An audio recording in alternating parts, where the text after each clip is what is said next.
ये है after Mendelism, या इसे बोलते हैं नियो मेंडलिज्म या जीन इंटरैक्शन।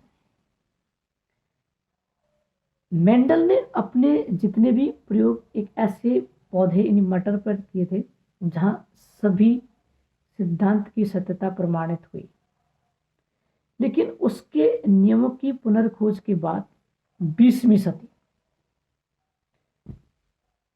के बैटसन बैटसन पुनेट, निल्सन एहले और क्यूनेट आदि ने अनेक ऐसे उदाहरण प्रस्तुत किए जहां मेंडल के नियम पूर्णतः लागू नहीं होते हैं, तो उसके द्वारा प्रतिपादित अनुपातों में विचलन पाया जाता है।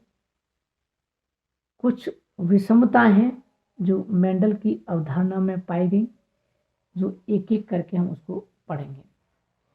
पॉइंट नंबर 1 कहता है कि मेंडल द्वारा अध्ययन किए गए 7 जोड़ी विपर्यासी लक्षणों के प्रत्येक जोड़े में से एक युग्म विकल्पी को दूसरे युग्म विकल्पी पर प्रभावी माना गया है, तथा प्रभावी लक्षण F1 पीढ़ी में प्रकट होता है जो अप्रभावी को प्रकट नहीं होने देता। इसी आधार पर प्रभावता का नियम बना था।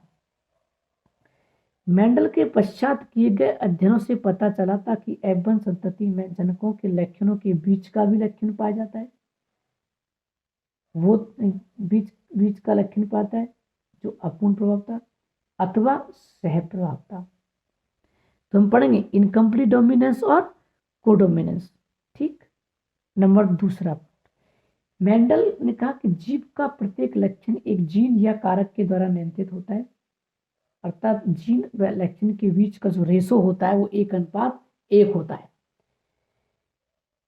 एक लक्षण एक से अधिक जीन द्वारा नियंत्रित हो सकता है।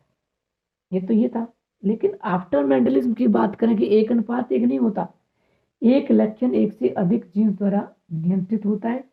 ऐसी अवस्था में लक्षणों की अभिव्यक्ति जीन्स की सामूहिक क्रिया पर निर्भर करती है। इसे जीन अन्योन्य क्रिया कहते हैं।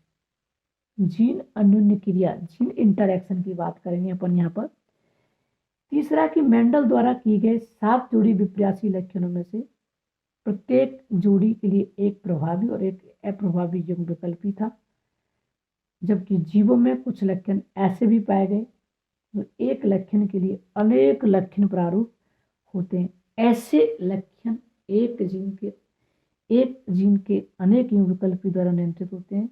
इस अवस्था को मल्टीपल एलील कहते हैं। देखो एलील जो था, एलील था मेंडल का, और मल्टीपल एलील ये बात की अवस्था है। सब ब्लड ग्रुप इनको अपन देखेंगे तो ये मल्टीपल एलील अवधारणा आई है। और चौथा पॉइंट है कि वैटसन पुनेट ने जंगली मटर पर एक जीन, उन्होंने कहा कि कुछ जीन सदैव साथ ही वंशागत दर्शाते हैं, अतः वे आपस में जुड़े रहते हैं, और वो है सहलग्न जीन, यानी सहलग्नता, जो वैटसन और पुनेट ने, लेथारिस ओडेरटस और टीएच मॉर्गन ने फल मक्खी ड्रोसोफिला पर अनेक घटनाओं का अध्ययन किया। उन्होंने कहा कि एक गुणसूत्र पर उपस्थित सभी जीन्स सहलग्न समूह बनाते हैं, अतः संबंधित लक्षणों का स्वतंत्र अपवहन नहीं होता। मेंडल के प्रयोग में जीन्स अलग अलग गुणसूत्र पर उपस्थित थे, इसलिए वहां मेंडल के अंतर स्वतंत्र अपवहन संभव हुआ था। तो ये लिंकेज, स्वतंत्र अपवहन के नियम का जो अपवाद है वो क्या है? लिंकेज है। क्या है? लिंकेज। तो ये जो हम कह रहे हैं कि न्यू मेंडलिज्म या एक जीन इंटरैक्शन की अपन ने जो बात की थी, जीन इंटरैक्शन में क्या था कि एक गुण की नियंत्रणकारी जीन्स एक जोड़ी से अधिक हो सकते हैं। ऐसी स्थिति में उस लक्षणों की अभिव्यक्ति सभी जीन्स की सामूहिक क्रिया द्वारा नियंत्रित होती है, जीन इंटरैक्शन कहते हैं। अब जीन की परस्पर क्रिया, एक तो एक जीन के 2 एलील के मध्य में, ये जिसे हम एलिलिक जीन इंटरैक्शन या इंटरजेनिक इंटरैक्शन कहते हैं, अथवा भिन्न भिन्न पर, जैसे ये हम इसको अपन देखते हैं capital T, small T, capital R और स्मॉल आर। तो ये आपस में नॉन एलिलिक है और ये आपस में नॉन एलिलिक है, ये आपस में एलिलिक है और ये आपस में। तो इन अलग अलग भिन्न भिन्न गुणसूत्र पर व्यवस्थित जीन्स के मध्य जो होता है उसे हम नॉन एलिलिक जीन इंटरैक्शन कहते हैं। तो एलिलिक या इंट्राजेनिक इंटरैक्शन, ये तो एक ही जीन के दो एलिल के बीच में होता है, और नॉन एलिलिक या इंटरैक्शन ये दो अलग अलग लॉकस पर उपस्थित दो या दो से अधिक जीन्स के मध्य होता है। तो अब एलिलिक जीन इंटरेक्शन को अपन तीन भाग से पढ़े, इनकम्प्लीट डोमिनेंस, कोडोमिनेंस और लीथल जीन। इनकम्प्लीट और कोडोमिनेंस का फिनोटाइपिक एंड जीनोटाइपिक रेशो 1:1 होता है। दोनों कैसे होते हैं, समझते हैं। घातक जीन की बात करेंगे इसको हम, वो एक अलग है ल्यूसन क्विनोट ने कि कोई जीव संयुग्मजीव अवस्था में उसकी जीव की मृत्यु का कारण बन जाता है, ये घातक जीन क्या।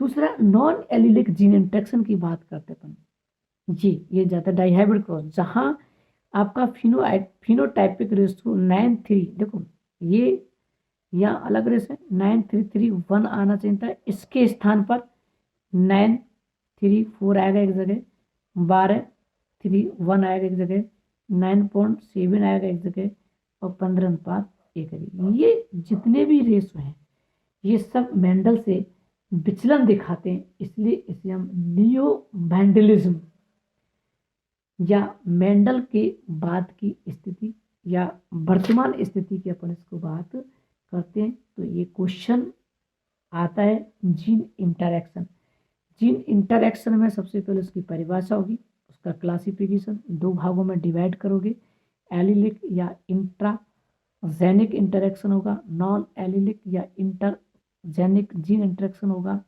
और एलिलिक जीन इंटरेक्शन को तीन भागों में डिवाइड करोगे, इनकम्प्लीट डोमिनेंस, आपने अपूर्ण प्रभावता, काल कोरेंस, मिराबिलिस जलापा, 4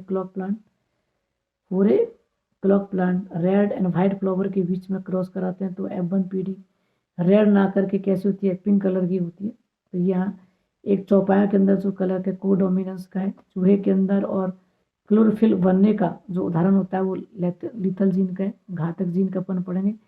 इधर जो आपका नॉन एलिलिक जीन इंटरैक्शन की हम जो बात करेंगे, एपिस्टेटिस को हम दो भागों में डिवाइड करते हैं, रिसेसिव और डोमिनेंट। रिसेसिव में 9:3:4 होता है, डोमिनेंट में आपको 12:3:1 होता है। सप्लीमेंट्री इसी का एक उदाहरण है इसमें, कॉम्प्लीमेंट्री